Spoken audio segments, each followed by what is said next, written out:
to Shift, c'est le podcast qui éclaire sur les enjeux énergétiques et climatiques contemporains pour progresser vers une économie post-carbone. En février 2022, le groupe d'experts intergouvernemental sur l'évolution du climat, alias le GIEC, a publié le second tome de son 6e rapport. Ce rapport répond à une double question. Que risque l'humanité et l'ensemble des écosystèmes avec le changement climatique en cours et comment s'y adapter ? Grâce au travail de synthèse et de traduction accompli par les Shifters, nous vous en présenterons les principaux enseignements et conclusions. Dans une interview récente de Jean-Marc Jancovici, nous lui demandions si la peur était un moteur pour l'action.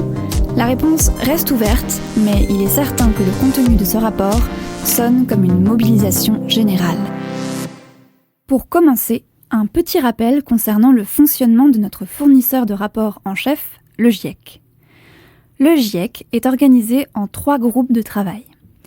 Le groupe 1, dont le rapport a été publié en août 2021 et résumé dans l'épisode 18 de ce podcast, étudie les aspects physiques du changement climatique.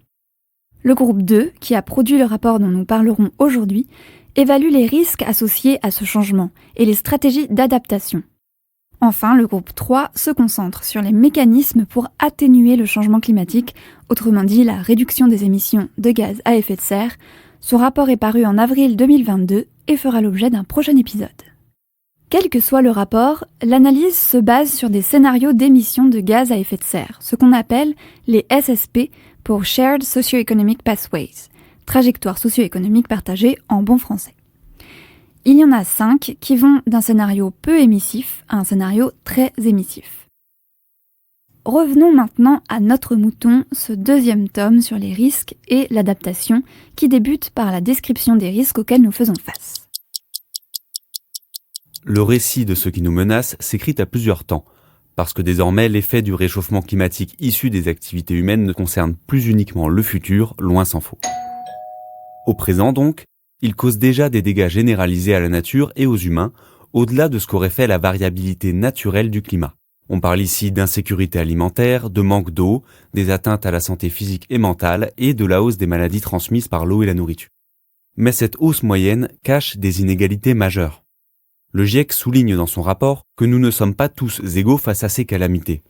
Sans surprise, les dégâts sont plus violents pour les personnes économiquement et socialement marginalisées.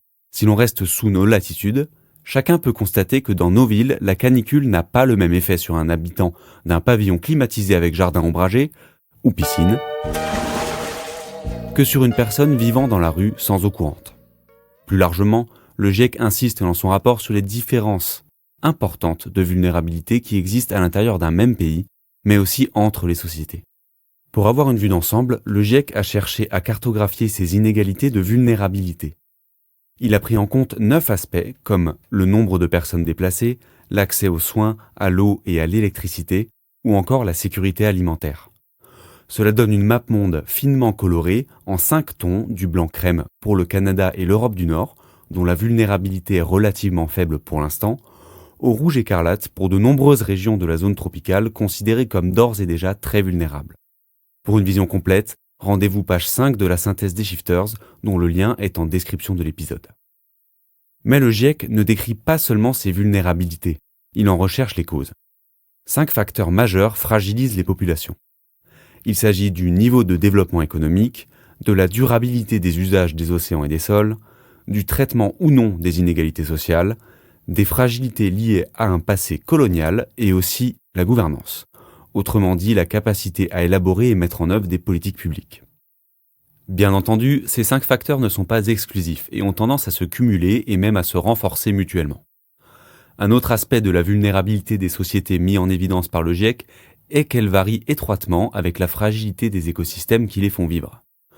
Plus les écosystèmes, c'est-à-dire l'ensemble des relations entre les vivants et leur milieu, sont vulnérables, plus les sociétés qu'ils supportent le sont aussi. Le paradoxe, c'est que cette vulnérabilité des écosystèmes dépend notamment des activités humaines passées, présentes et futures qui prennent place sur le territoire.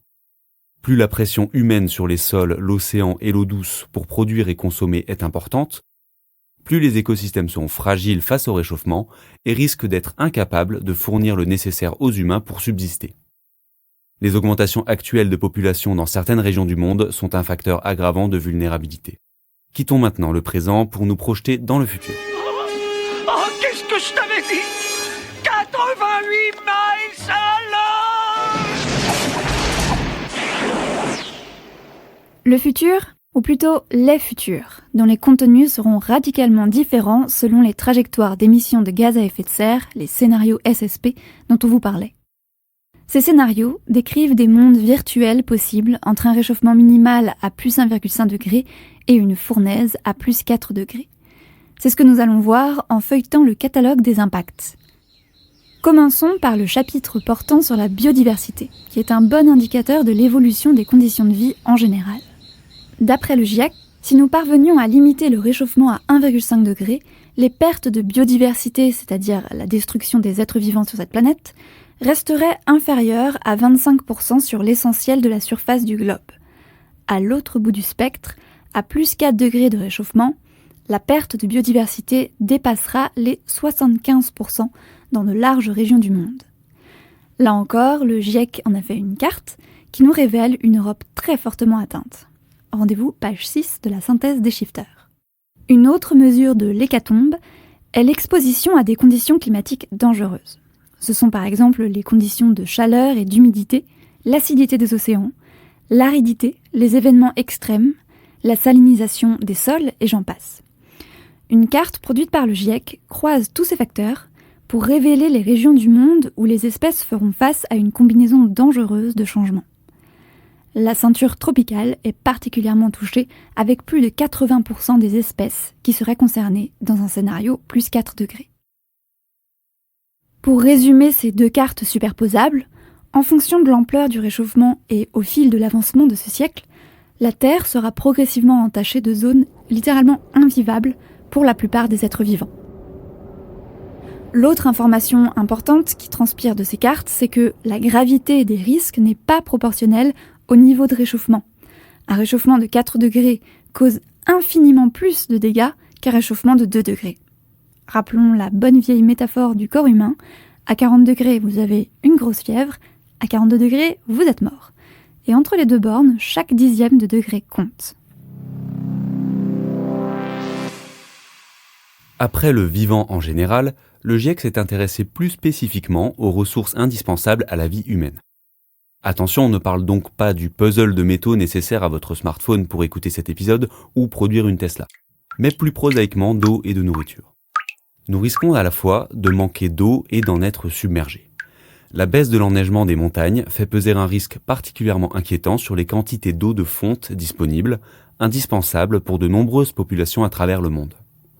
En parallèle, de plus en plus de régions du monde feraient face à des variations extrêmes des débits de rivières, passant de l'assèchement à la crue violente dans la même année. Côté nourriture, les risques liés à la sécurité alimentaire porteront à la fois sur la quantité à cause de la baisse annoncée des rendements agricoles, et sur la qualité avec une baisse de la diversité alimentaire et des risques accrus de contamination par des bactéries peu recommandables. Pour un nombre toujours plus important de personnes, l'assiette sera donc à la fois à moitié vide et dangereuse pour leur santé. Les causes de ce désastre agricole sont multiples et se cumulent. Citons-en quelques-unes. Il y a la fréquence et la sévérité des sécheresses, des inondations et des vagues de chaleur, mais aussi la montée du niveau de la mer qui avalera des terres arables et salera des nappes phréatiques, la détérioration de la qualité des sols, le développement de maladies parmi les espèces agricoles et la perte généralisée de biomasse. Ah, et n'oublions pas nos amis les petites bêtes, puisque la chute des populations de pollinisateurs est une menace particulièrement soulignée par les auteurs. Pour conclure ce paragraphe agricole, soyons bien clairs. Ce que le GIEC décrit ici, c'est une augmentation de la malnutrition, voire des famines. Là encore, elles toucheront d'abord les populations les plus vulnérables, à l'intérieur des sociétés, mais aussi entre régions. Ce sont l'Afrique subsaharienne, l'Asie du Sud, l'Amérique centrale et du Sud qui ne disposent pas ou peu d'options d'adaptation et donc qui souffriront le plus.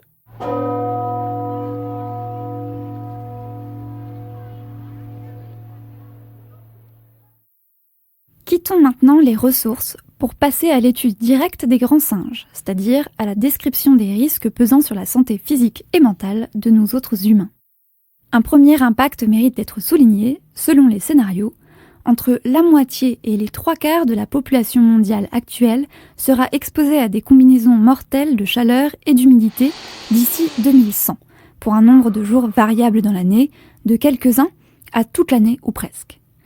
Pour savoir qui sont les perdants pour chaque scénario, rendez-vous sur la carte dont le lien est en description de l'épisode. D'ailleurs, si vous deviez raconter le réchauffement à un ami vraiment très pressé, c'est peut-être par cette carte qu'il faudrait commencer. Avec un peu de chance, il restera pour écouter la suite. Je continue donc pour les survivants. Les risques dus aux maladies liées à l'eau, à la nourriture et transmises par des vecteurs augmenteront quel que soit le scénario. Mention spéciale ici pour ces bons vieux moustiques qui nous aiment tant. La dengue, par exemple, maladie aujourd'hui plutôt tropicale, augmentera fortement son aire de répartition, diminuant qualité et espérance de vie sur son passage. Sur les côtes, la hausse du niveau de la mer accentuera l'érosion côtière et le risque de submersion, temporaire ou même définitive, ce qui sera un problème sérieux pour la part significative de la population mondiale qui y vit actuellement. Pour rappel, ce cher capitaine Nemo était riche avant d'être amphibie. Face à ces calamités, n'oublions pas que les humains ont des jambes. Le GIEC est formel, tous ces phénomènes vont pousser au déplacement des populations, en particulier dans les régions possédant peu de solutions d'adaptation. Si l'exil est en soi une perspective peu réjouissante, avoir la possibilité de se déplacer vers des terres moins hostiles est a priori un facteur d'adaptation efficace pour ces populations. Mais l'expérience a prouvé que des mouvements massifs de population peuvent provoquer conflits et guerres, surtout dans un contexte de tension sur les ressources alimentaires. Il n'est donc pas excessif de craindre des épisodes de massacre qu'on aurait souhaité ne jamais voir ou revoir. À ce stade, chers auditeurs, vous vous demandez certainement ce qui se passerait si plusieurs risques se combinent. Et vous avez raison. C'est ce que le GIEC appelle les risques en cascade. Autrement dit, c'est lorsque plusieurs facteurs s'ajoutent et se combinent, faisant apparaître des effets imprévus et rendant la situation particulièrement difficile à gérer. Par exemple, imaginons que des vagues de chaleur et de sécheresse se succèdent. Elles ont un impact direct sur les sols et les plantes et donc sur les rendements agricoles.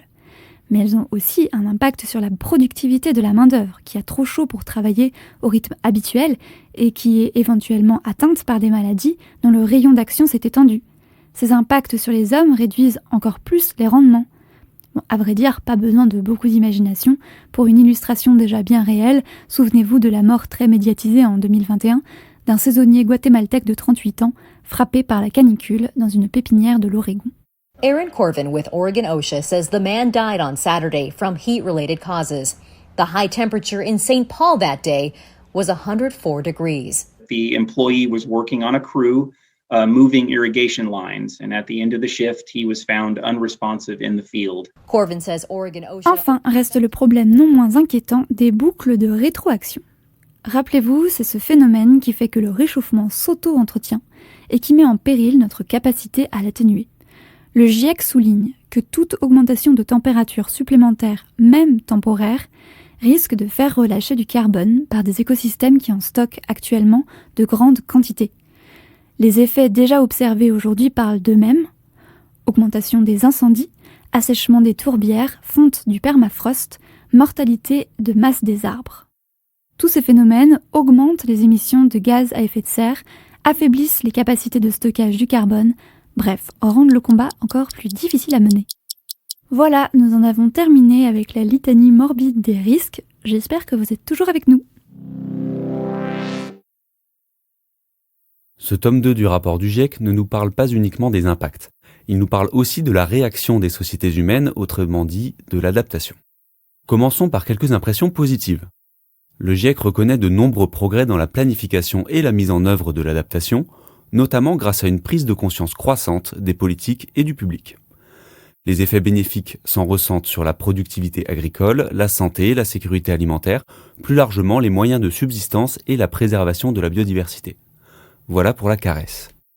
Vient ensuite le sévère coup de pied au derrière. L'écart reste immense entre les niveaux d'adaptation actuellement démontrés et ceux qui seront nécessaires face aux risques climatiques. Pour être clair, l'essentiel de l'adaptation observée est très limité. Ce sont des actions à petite échelle, inégalement distribuées dans le monde, souvent centrées sur un seul domaine et en réaction à des impacts observés plutôt qu'anticipés. Le mot d'ordre est simple, Il s'agit d'accélérer le mouvement très fortement et la prochaine décennie sera décisive. Il faut donc se retrousser les manches pour s'adapter en plus d'atténuer, mais sans naïveté, car l'adaptation a ses limites. Certaines zones ont déjà été atteintes ou sont proches de l'être. C'est le cas pour les récifs coralliens, certaines mers chaudes, certaines zones humides côtières, la forêt amazonienne ou encore des écosystèmes de régions polaires. Dans ces endroits, la vie décline déjà ou disparaît avec un impact irréversible sur les communautés humaines concernées. Le GIEC souligne aussi les efforts financiers considérables qui sont nécessaires et aussi que les décisions politiques devront dépasser les échéances électorales. Agir sur le moyen et le long terme, autrement dit mettre en œuvre une réelle planification, ce sont les clés incontournables de la lutte contre le réchauffement climatique. Et attention à ne pas laisser sous le tapis la moitié du boulot. Aujourd'hui, la plupart des financements, essentiellement publics, ont été alloués à l'atténuation et beaucoup moins à l'adaptation. Or, au point où nous en sommes du réchauffement, cette adaptation est absolument nécessaire. Mais le GIEC ne se contente pas de lancer des appels à l'action. Il nous parle aussi du comment agir. Nous avons demandé à Alexandre Thuel, l'un des auteurs de la note de synthèse des Shifters, de nous livrer quelques pistes. Premièrement, pour ce qui est de la faisabilité des stratégies d'adaptation, alors on parle ici de l'aspect aussi bien technique que social ou humain, il faut noter qu'on est actuellement dans une situation marquée par de très très fortes inégalités. Inégalités entre pays, entre communautés et entre individus. Ce sont des inégalités en termes de vulnérabilité au changement climatique, ce qui a été détaillé précédemment, certes, mais aussi inégalités d'empreinte carbone et environnementale, de responsabilité historique quant au réchauffement, de dépendance socio-économique aux énergies fossiles, de niveau de développement, de capacité d'action. Et en plus, ces inégalités sont très souvent corrélées. Alors, ces différences de capacité d'action, de vulnérabilité, ont pour conséquence que l'équilibre entre atténuation, adaptation et développement ne peut pas être partout le même. Et donc, toute solution d'adaptation qui veut être efficace et durable doit prendre en compte ces inégalités, ces différences et s'y attaquer. Ça implique de prendre une approche globale qui regroupe tous les acteurs, tous les secteurs, tous les intérêts, qui considère tous les niveaux de gouvernance et qui propose des solutions qui dépendent du niveau de risque climatique, c'est-à-dire de la combinaison à la fois des aléas naturels, de l'exposition à ces aléas et puis de la vulnérabilité. Le plus urgent, c'est de réduire les risques. Réduire les risques grâce à l'atténuation, c'est-à-dire la réduction des émissions de gaz à effet de serre, mais aussi, et c'est le thème de ce deuxième rapport, grâce à l'adaptation, qui permet de diminuer la vulnérabilité au changement climatique, et autrement dit, qui permet de devenir plus résilient. Merci Alexandre pour ces réponses. Chers auditeurs, cet épisode touche à sa fin. Pour le compléter, nous vous encourageons à aller voir les cartes préparées par le GIEC et dont vous trouverez les liens en description. Voir pour rendre la menace concrète est un puissant levier pour convaincre. Et si vous pensez que la peur est un moteur de la mobilisation, alors faites-le tourner.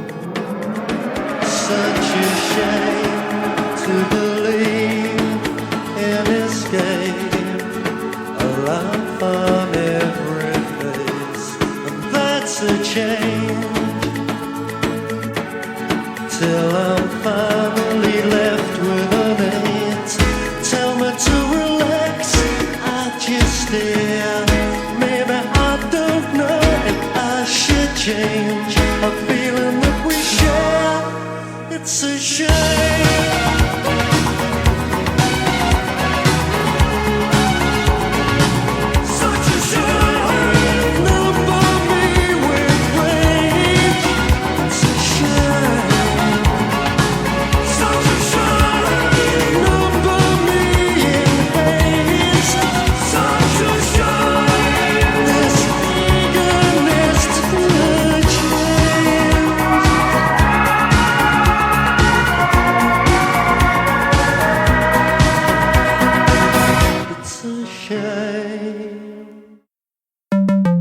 Le podcast Time to Shift est réalisé par les Shifters, les bénévoles du Shift Project. Ce think tank dirigé par Mathieu Ozano et présidé par Jean-Marc Jancovici a un objectif, faire progresser le débat et les actions pour une économie post-carbone. Un monde libéré des énergies fossiles et préservé du changement climatique. À très bientôt pour toujours plus de Shift.